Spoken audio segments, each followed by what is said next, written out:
we've used the term tenses to describe the two aspects of the verb that we've learned so far. And remember that I said there were really only two tenses, or two sets of forms we need to learn. What were those? What are we talking about? Perfect and imperfect, okay? Now, as all language teachers do, I lied. There really aren't just two forms or two aspects, but I was telling you the truth in this regard, that there really are only two sets of forms to learn. So we're not going to learn some new set of verb prefixes or suffixes, but we are going to learn a third tense, if you will. Now this sounds confusing because we are in fact going to get two for the price of one, and that's the imperfect forms. What the title of Lesson 8 is Waw Consecutive, and this is connected to what most people call the imperfect Waw Consecutive. That is to say, we're going to use the same forms of the imperfect, but use them for another tense value. This sounds a little bizarre, and it is. In fact, the details and the history of this have kept dissertations being written for many years now. And if you go to the big grammar books, they usually get embroiled in a rather detailed discussion of this. I'm going to try to cut to some simple ways of dealing with this. At the same time, cluing you in on a little bit of the historical background so that you begin to understand what's really going on here, even though you can live without knowing all the details. We talked about the perfect tense. That's the first one we learned, right? What are the distinctives of the perfect? We use suffixes, if you will, or afformative verbs, A-forms. The word, or the base form is kata, right? This is review. Secondly, we learned the imperfect. The imperfect uses prefixes or preformatives, and the base form is yiktol. In fact, sometimes in the literature today, the technical scholarly literature, the perfect is called the katal stem, or the katal aspect, and the imperfect is called the yiktol. You see, they're just trying to avoid terminology like perfect and imperfect. What's the matter? Oh, that isn't on. Okay. To avoid the terms like perfect and imperfect, which are somewhat artificial anyway. In terms of the tense value, the perfect, we said, is essentially past, and the imperfect is essentially future. But again, those are oversimplifications. This is review, correct? Right. Now, there is a third tense.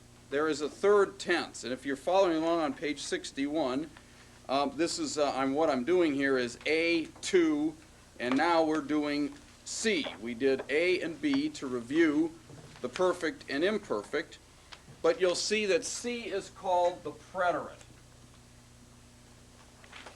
Now, this is a word you might not know. The preterite really means a past tense, a simple past tense that's used almost distinctively in narrative sequences. When you're telling a story, somebody did this, and then he did that, and then this happened, and then that happened, and that is the so-called preterite tense. That sounds a lot like a past tense, except that it's going to look like the future tense. And here's where it gets a little funny. The preterite form is yiktol. Here's where we get two for the price of one. Now, the reason for this is given to you in the book at the bottom of page 61. And again, this may be more confusion than help, but at least so there you know that there is a reason for this happening. The imperfect forms, and I'll just go over this very, very quickly. The imperfect form was historically not yiktol, but yak-tul with a long vowel at the end. This developed historically into yik tol as the language developed over time. Okay? And just trust me on that, all right? You don't have to know that. Remember I told you once in nouns that Hebrew used to have case endings and they lost them? Well, there were also some long vowels on verb forms, such as the imperfect, and that got lost. So that yaktulu became yaktul, became yiktol in the development of the language. And again, you don't have to worry about why or how that happened, but that it happened. The old preterite was yaktul. In other words, at some point in the language, you could tell the imperfect from the preterite because they were two different forms. In a sense, when the imperfect lost that ending, yaktul and yaktul look the same. They've both then developed into yiktol, which is the form you've learned as the imperfect yiktol. You follow me? So that we sort of end up with two different tenses that happen to look the same by an accident, a sad accident of history. Okay? Now, how do you tell them apart? That's the obvious question, right? How do you know when you're looking at a yiktol that's an imperfect and a yiktol that is not an imperfect, that is a past tense?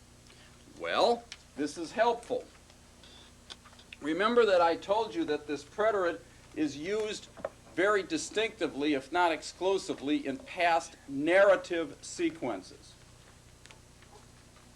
Because Hebrew used the conjunction wow, the conjunction and, to link sentences together, almost every imperfect in a past narrative begins with a wow, with the letter or with the conjunction and. As an aside, let me explain that Hebrew, to use our English grammar, Hebrew loves a run-on sentence.